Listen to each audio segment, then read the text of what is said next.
당시에 시카고 인구는 벌써 100만 명이 넘는 그런 대도시였는데 당시에 전력을 사용하는 사람들은 그냥 5천 명 정도.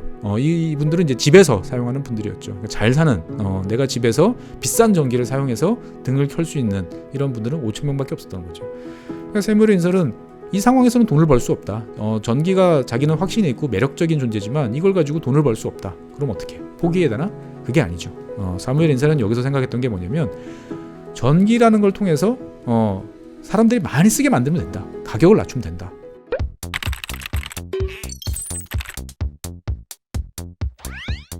가격을 낮추면 된다. 이거 많이 어디서 듣던 이야기죠. 이 이야기는 헨리 포드 자동차에서도 똑같이 나오는 거죠. 당시 헨리 포드가 자동차를 만들 때는 많은 업체들이 경쟁을 했는데 가격이 비쌌어요. 가격이 비쌌는데 헨리 포드가 생각했을 때 보면 다들 비싼 고가의 수요자들한테 자동차를 팔아서 돈을 벌려고 했을 때 헨리 포드는 거꾸로 생각을 했던 거죠. 우리 공장에서 자동차를 만드는 저 노동자가 자기들이 만드는 자동차를 살 정도로 싸게 만들면 이 수요는 폭발적으로 늘어날 수 있다. 싸게 만들면 수요가 늘어나고 그러면 나는 돈을 벌 수 있다고 생각을 했는데 이 세무엘 인설도 똑같은 생각을 했습니다. 전력 가격을 낮춰야 된다. 전력 가격을 낮추면 사람들이 사게 된다. 쉽게 생각하면 당연한 거죠. 근데 그것이 이제 쉽지 않을 수 있는 거죠. 왜? 처음에 들어갈 돈을 어떻게 구해내느냐. 이 문제가 이제 있을 수밖에 없으니까요. 어쨌거나 세무엘 인설은 그 어려운 일을 이제 해냅니다. 1892년에 킬로와트아워당 20센트였는데 전기값을 1909년이 되니까 2.5센트. 거의 10분의 1로 다운시키는 거죠. 10분의 1로 늘리면 수요가 최소한 10배는 늘어나는 거죠. 10배보다 폭발적으로 늘어납니다. 그러니까 고객이 막 늘어나요. 고객이 늘어나는데 잘 보니까 주로 다 전등을 켜는 조명용으로 사용하는 고객이라는 거죠. 그러면 어떻게 되죠? 수요량이 적은 거예요. 이 조명은 들어가는 이런 조명들은 전력 수요가 적기 때문에 크게 대규모로 전력을 소모하지는 않습니다. 그래서 이왕 생산되는 전력을 더 많이 쓸 수 있는 사람을 찾자. 이왕이면 밤에. 왜 그러죠? 발전기라는 것들은 한번 키면 24시간 돌아가는 게 가장 맞습니다. 가장 맞기 때문에 그러면은 낮에는 공장에서도 쓰고 트램에서도 쓰고 그다음에 조명으로도 쓰고 여러 가지 용도로 쓰는데 사람들이 이제 다 불을 끄고 자는 저녁 10시, 11시 이 너머에서는 발전기는 아무 할 일 없이 돌고 있어야 되는 거죠. 그래서 어차피 버려야 되는 전기 이 시간대 아주 파격적으로 할인해서 팔자라는 생각도 이 사무엘 인설이 합니다. 그래서 아까 2.5센트라고 했는데 이 심야 전력은 0.5센트로 가격을 더 낮추는 거죠. 그러면 도대체 처음에 20센트에 비교했을 때는 얼마나 낮아진 거예요. 정말 어마어마하게 가격을 낮추니까 그 전까지는 각자 자기네 공장에서 증기기관이라든지 별도의 어떤 발전 그 생산 수단을 사용하고 있던 사람들이 이 시기부터는 사무엘 인설이 판매하는 전력을 구매해서 사용하는 식으로 이제 바꾸게 되는 거죠. 그래서 사무엘 인설은 쭉 통계를 보니까 몇 가지 깨우침을 이제 얻습니다. 전기요금이 낮을수록 수익이 증가한다. 전기요금을 낮추면 낮을수록 내가 볼 수 있는 수익이 커진다라는 것을 이제 확실하게 느낀 거죠. 그 다음에 두 번째, 전기 판매량과 상관없이 비용은 똑같다라는 거죠. 즉 내가 100을 만들어서 사람들한테 파나, 10,000을 만들어서 파나, 100,000을 만들어서 파나 거기에 들어가는 비용은 큰 차이가 없다라는 것들을 깨닫게 됩니다. 왜? 하나의 발전기를 만드는 땅은 장소에는 정해져 있고 그 다음에 일단 만들어 놓은 송전솔로는 상당 부분 생산량이 늘어나도 감당을 할 수 있기 때문에 처음에 투자만 하면 그 다음서부터는 안정된 고객만 찾기 시작을 하면 나는 점점 비용을 낮출 수 있다라는 깨달음을 얻게 되는 거죠. 그래서 사무엘 인설은 돈을 버는 수단의 첩경은 독점, 가격이나 이런 것이라고 생각을 하는 거죠. 그래서 시카고 지역을 중심으로 해가지고 이러한 인수합병 그리고 가격이나 다른 경쟁자들을 파산시키고 이런 형태로 해가지고 점점 세력권을 넓혀나갑니다. 세무엘 인설이 이런 식으로 돈을 긁어 모으는 모습을 보게 되니까 다른 지역에서도 비슷한 방법으로 사람들이 당연히 뛰어들었겠죠. 그래서 앞서 말씀드린 것처럼 불과 한 20년 만에 미국 전체에서는 한 10개 정도의 전력회사가 전체 전력의 한 75%를 공급하는 이런 독점의 시대로 이제 진입을 하게 됩니다. 그래서 우리는 독점 그러면 되게 나쁘게 생각하지만 20세기 초반, 19세기 후반서부터 20세기 초반에 어떤 산업의 급속한 팽창이라는 것들을 가져왔을 때 보면 이러한 독점 체계는 어떻게 보면 필연적인 그러한 모습을 가지고 있구나라는 우리는 또 생각을 할 수 있고 어떤 산업이 성장을 했을 때 성장을 할 때 어느 단계에서는 이러한 독점이 나타났을 때가 가장 효율성이 높아지고 투자의 수익이 높아지는 그러한 구간을 지난다라고 이제 볼 수가 있는 거죠. 그래서 이런 독점에 대해서 미국 정부도 사실은 대부분 좋지 않게 보고 있었죠. 20세기 초반 이제 대통령을 비롯한 많은 사람들이 독점을, 특히 록펠러 같은 석유의 어떤 독점 이런 것들을 규제하기 위해서 많은 법을 만들었는데 전기에 대해서는 상당히 입장이 달랐어요. 뭐가 달랐냐면은 전기는 아무리 봐도 경쟁을 시켜봐야 효율이 별로 없는 것 같아 라는 생각들을 하게 된 거죠. 그래서 사업자들이 우리 말을 잘 들었으면 좋겠다라고 생각을 했던 거고요. 사업자들 역시도 비슷한 생각을 합니다. 록펠러 형님이나 이런 사업자들이 정부의 규제에 의해서 쪼개지고 갈라지고 하는 모습을 보면서 야, 굳이 정부랑 맞서지 말고 우리가 정부 말을 잘 듣고 정부랑 협력을 해서 이 독점 금지 법률 같은 거를 잘 회피해 나가는 그러한 시스템을 구축하자라는 생각을 하게 됩니다. 그리고 더 재밌는 것들은 보통 이러한 독점적인 업체들에 대해서 제일 그 목소리 높여 반대해야 될 것 같은 좌파 진보 세력들이 오히려 이 전력 회사들은 옹호를 하는 거예요. 왜? 이런 큰 회사들이 등장해야만 전력 가격이 내려가는 걸 봤잖아요. 이 전력 가격이 내려가야만 노동자, 농민같이 평소에 전기를 내가 사용할 수 없는 사람들한테까지 그 혜택이 돌아갈 수 있다. 그러니까 우리가 생각하기에는 되게 희한한 조합이 이제 맞아 떨어지는 거죠. 규제를 보통 담당하던 정부기관, 그 다음에 이제 반독점을 부르짖던 진보주의, 그 다음에 독점 사업자, 이 세 사람의 묘한 협력 체계가 만들어지게 됩니다. 그래서 이 전기 사업자들은 규제를 받아들입니다. 전기요금 얼마 이상으로 안 올렸으면 좋겠어요. 오케이, 우리가 할게요. 대신 이 정부 규제기관은 너희들이 이 지역에서는 너희 혼자만 사업해. 우리가 다른 사업자들은 못 들어올게 하는 독점권을 부여해주는 매우 독특한 형태가 이제 이 시기에 이루어집니다. 그래서 인설은 이러한 독점 체계를 구축을 하면서 어마어마한 돈을 이제 긁어 모으는 거죠. 1929년에 자기가 모은 이 큰 돈을 가지고 큰 건물을 짓습니다. 시카고에.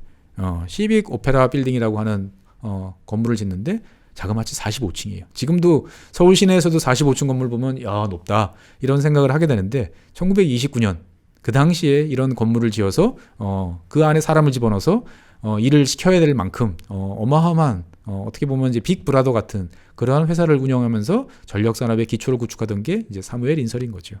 그래서 인설의 법칙이라고 이제 이야기를 합니다. 크기와 효율성은 함께 성장한다. 즉 대대익선이라고 해야 되나요? 크면 클수록 좋다.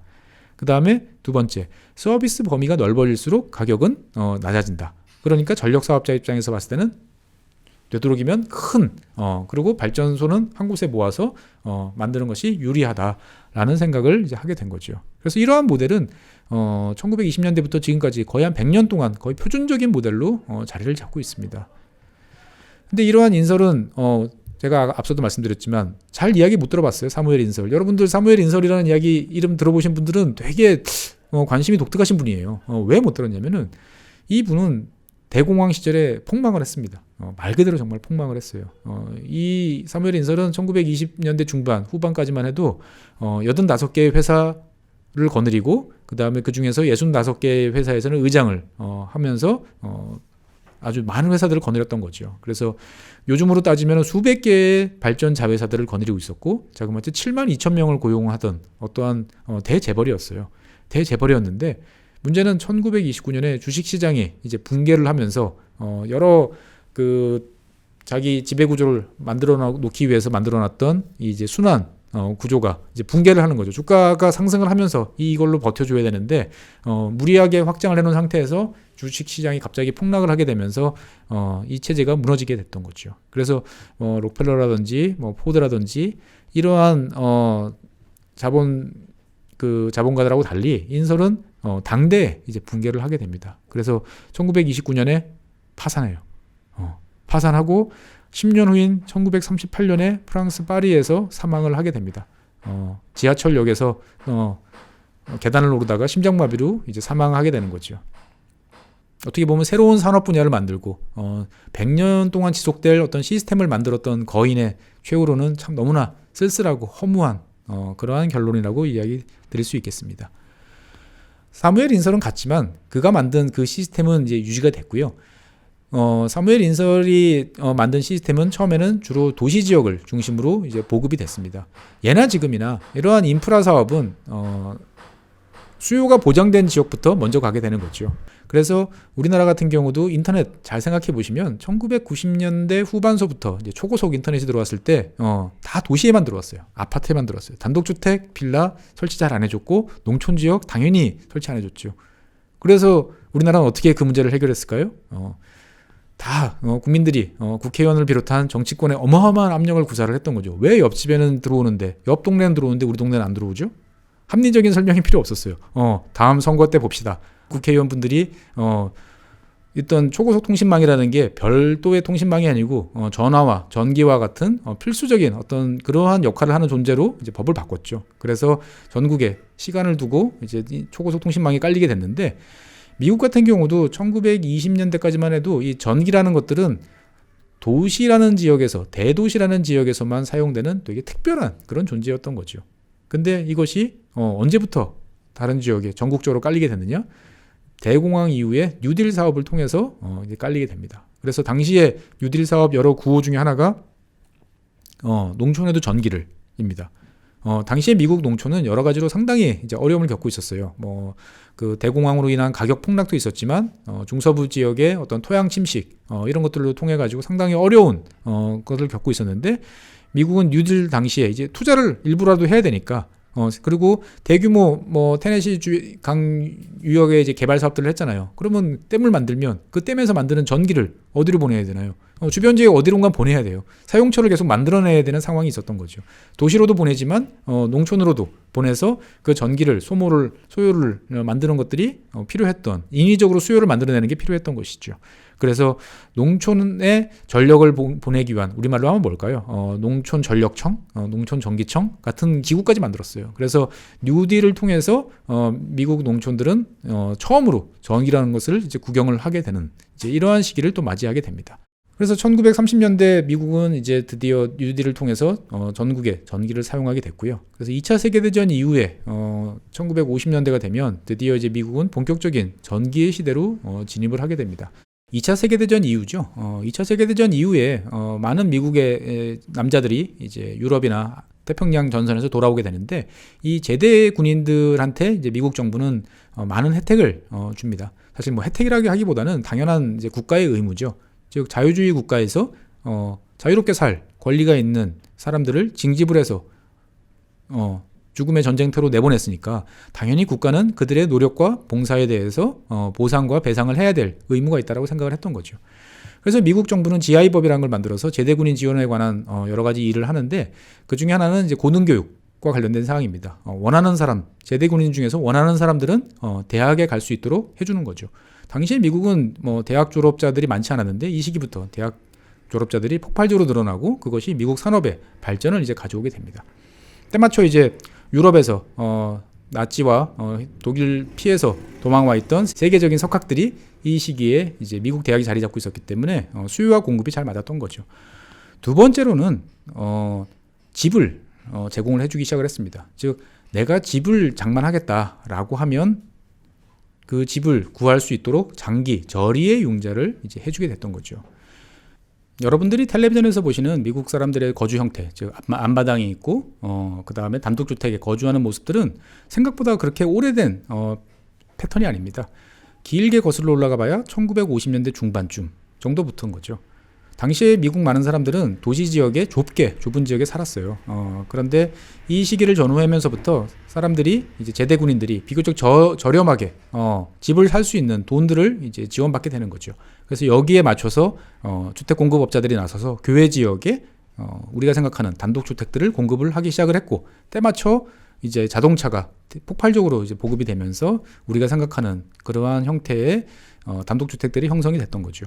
그러면 넓은 집에 이제 살게 되니까 공간이 많아졌어요. 그러면 그 공간에 이제 뭔가를 채워넣어야 되잖아요. 그래서 미국의 가전산업들이 이 시기부터 발전을 하게 됩니다. 그래서 냉장고, 세탁기, 식기세척기, 그 다음에 전기 인덕션 다 전기로 만드는 그러한 깨끗한 집의 모델들이 1950년대부터 이제 미국에 등장을 하기 시작을 합니다.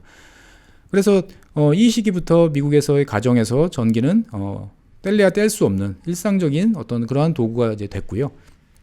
실제로 이 과정에서 미국의 전력 가격은 계속 내려가게 됩니다. 여전히 인설의 법칙이 이제 작용을 했던 거죠. 하지만 1970년대가 되니까 미국은 이제 큰 충격을 받게 됩니다. 오일 쇼크로 인해서 처음으로 전기 가격이 이제 인상이 되게 됐던 거죠. 그 전까지 석탄을 떼던 발전소들이 1960년대 환경 문제로 인해 가지고 점차 그리고 경제적인 문제로 석유로 많이 바꿔놨는데 이게 갑자기 석유 가격이 이제 폭등을 하면서 이제 문제가 생기게 됐던 거죠. 그리고 앞서 말씀드린 것처럼 환경 문제들이 이제 불거지면서 과거처럼 쉽게 발전소를 짓기 어려운 이제 그런 시절이 됐어요. 그래서 발전소 건설 비용은 올라가고 건설 기간도 환경 영향 평가도 받아야 되고 여러 가지 절차들이 거치면서 증가하게 됩니다. 그래서 1920년대 사무엘 인설이 만들었던 전력 요금은 계속 내려간다라고 했던 법칙은 1970년대 즉 한 50년 정도의 생명력을 갖고 이제 끝나게 되는 거죠. 전기가 요금이 올라가게 되고 수요는 감소하게 됩니다. 그래서 이 시기에 미국 사람들은 상당히 어둡고 축축한 그런 시대로 이제 기억을 이제 하게 되는 거죠. 기름을 얻기 위해서 줄을 서고 그 다음에 컴컴하고 춥고 옷을 껴입고 하던 시기로 기억을 했던 것들이 이제 1970년대입니다. 그래서 당시에 미국 대통령이었던 카터는 처음으로 가디건을 입고 나와서 국민들 앞에 이런 것을 입으면 전력을 아낄 수 있어요. 석유 가격에 올라도 잘 살 수 있습니다라고 이야기를 합니다. 우리말로 따지면 이제 내복 입기 운동 같은 걸 했던 거죠. 그리고 미국의 어떤 백악관 위에도 이제 태양광이 아니고 태양열로 가지고 온수를 제공할 수 있는 이러한 시설들을 설치를 하면서 석유 가격 상승에 따른 여러 가지 어려움을 극복하고자 노력을 했었던 시기가 1970년대 시기입니다. 그래서 사무엘 인설이 1920년대 등장시킨 인설의 법칙은 50년 동안 미국 사회를 크게 바꿔놓고 있다가 1970년대 들어오면서 이제 큰 변화를 이제 겪게 되면서 전기 역시 큰 변화를 겪게 됩니다. 그래서 그 구체적인 사항들에 대해서는 다음 시간에 계속 이어서 이야기를 해보도록 하겠습니다. 네, 오늘 여기까지 하겠습니다. 감사합니다.